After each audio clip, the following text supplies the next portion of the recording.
depend on your conscious, can't it? Well, I've got some news for you. In reality, whenever you take a decision, your subconscious brain takes it about 500 to 600 milliseconds beforehand. The illusion of choice that you do have is just a trick that your brain is playing to make you believe you're the one who's in control, where in reality, you are not. It seems that the systems beneath the conscious you, the subconscious you, is much, much more important. You probably do not exist, not concretely. But do you? Let's take a moment and take a deep breath and close our eyes. I want you to listen to my voice.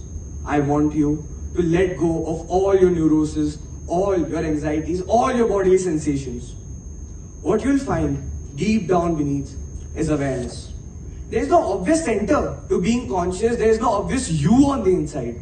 All that there is awareness. All that there is presence. There are sensations, awareness of sensations. There are experiences, awareness of experiences. There are processes, most of them not automatic, most of them not you.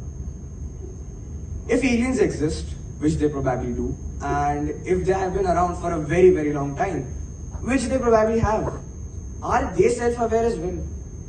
We just always seem to believe that all extraterrestrial life must have gone down a similar path as us, starting as single cells, making their way up, and eventually gaining consciousness. But that's not necessarily true.